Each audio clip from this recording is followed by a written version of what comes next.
ఈరోజు టాపిక్ 2-3 ఆన్సర్లకి మనం ఎలా చేయాలి, ఎలా ప్రాక్టీస్ చేయాలి.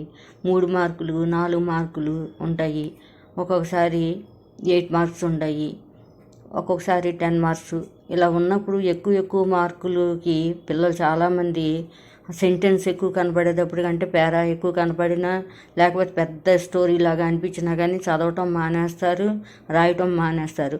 అటువంటి వాళ్ళ కోసం ఇప్పుడు చెప్తున్నాను అనమాట. 3 మార్క్స్ లేదా 4 మార్క్స్కి 3 వాక్యాల్లో ఆన్సర్ రాయవలసి వస్తుంది. 2 ప్రశ్నలు ఇస్తారు, దానికి 6 మార్కులు. తర్వాత ఒక్కొక్కసారి 8 మార్క్స్ కూడా ఉంటాయి. రెండు క్వశ్చన్స్ ఇచ్చి 4 మార్కులు అంటారు, అప్పుడు 8 మార్క్స్. రాయలేకపోతే అవి కూడా పోతాయి. అటువంటిప్పుడు పిల్లలు ఏం చేస్తారంటే, అమ్మో ఇంత చదవాలా అని అసలు ప్రాక్టీస్ చేయరు. అలాంటప్పుడు ఎగ్జామ్లో రాయకుండా వదిలేస్తారు, టైం కూడా సరిపోదు, అప్పుడే మార్క్స్ పోతాయి. ఏ రోజు lesson read and write homework ఇచ్చినప్పుడు రీడ్ అండ్ రైట్ అనగానే చదివేసి ఇలా రాసేసి పక్కన పెట్టేస్తారు, చదవరు. కానీ చదవటం, చూసి రాయటం, మళ్ళీ చూడకుండా రాయటము ప్రాక్టీస్ చేస్తే మీరు half marks, 1 mark, 2 marks and 3 marks క్వశ్చన్స్కి ఆన్సర్ చేయగలుగుతారు. ప్రాక్టీస్ చేస్తే టైంకి రాయగలుగుతారు. ఎగ్జామ్ రాసేటప్పుడు ఎప్పుడు ఆలోచిస్తూ కూర్చోకూడదు, తెలిసిన వాటికి ముందు ఆన్సర్ చేసేయాలి. రాసేటప్పుడు మనసులో చదువుకుంటూ రాయాలి. టైంలోపు కంప్లీట్ చేసి మరోసారి చెక్ చేసుకొని పేపర్ టీచర్ గారికి ఇవ్వాలి. ఇప్పుడు చెప్పా కదా, how many letters in the word. ఒక్కొక్కసారి ఎక్కువ లెటర్స్ ఉన్న హార్డ్ వర్డ్ ఉన్నప్పుడు ఆ వర్డ్లో ఎన్ని అక్షరాలు ఉన్నాయో చూసుకొని ఒక్కొక్కటి చదవటం, చివరికి అక్షరాలు మొత్తం కలిపి చదవటం, రాయటం వలన నీకు ఆ వర్డ్ గుర్తుంటుంది. అలాగే how many words in the sentence, అది 2-3 వాక్యాలు ఆన్సర్లు రాయాల్సి వచ్చినప్పుడు అనమాట. 4 వాక్యాలు చదవవలసి వచ్చినప్పుడు ముందు ఒక సెంటెన్స్లో ఎన్ని పదాలు ఉన్నాయో కౌంట్ చేసుకొని ఒక క్రమ పద్ధతిలో పదాలను అమర్చుకుంటూ చివరికి ఆ పదాలను కలుపుతూ సెంటెన్స్ పూర్తి చేసేయాలి.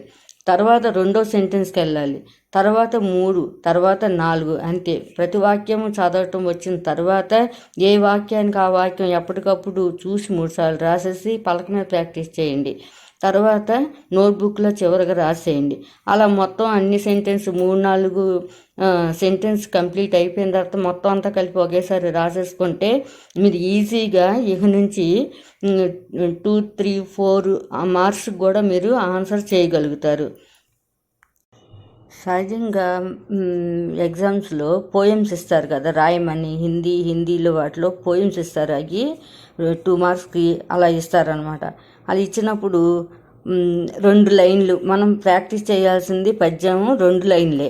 ఆ 2 లైన్లో ఫస్ట్ ఒక లైన్కి ఎన్ని వర్డ్స్ ఉంటాయో లెక్క పెట్టుకోండి. 6 వర్డ్స్ ఉంటాయి.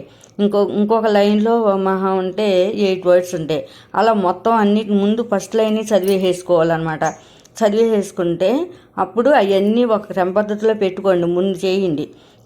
దేనికి దానికి విడదీసి మీరు పదాలు రాసుకొని తర్వాత అన్నీ కలుపుతూ గనక చదివితే, మీరు కౌంట్ చేసుకుంటూ గనక చదివితే దాన్ని మీరు ఈజీగా గుర్తుపెట్టుకొని రాసేయగలుగుతారు.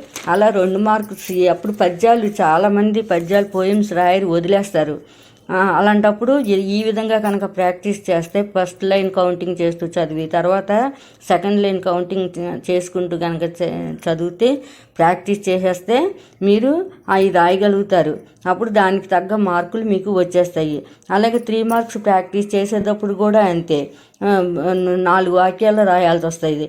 How many sentence in the answer. ఒక్కొక్క సెంటెన్స్లో ఒక్కొక్క పాయింట్ని మీరు రాసుకొని పదాలను విడదీసి చదివి తర్వాత అన్ని పదాలను కలుపుతూ సెంటెన్స్ పూర్తి చేసేయండి. విడివిడిగా ప్రాక్టీస్ చేసుకొని పూర్తిగా బాగా వచ్చిన తర్వాత ఒకదాని పక్కన ఒకటి రాయండి. ఫస్ట్ పాయింట్స్ లాగా రాసుకుంటారు, ప్రాక్టీస్ చేస్తారు.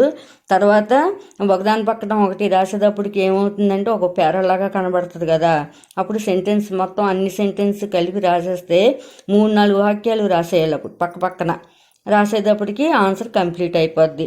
అప్పుడు రైటింగ్ ప్రాక్టీస్ ఉండటం వల్ల ఎగ్జామ్లో మీరు స్పీడ్గా రాసేయగలుగుతారు.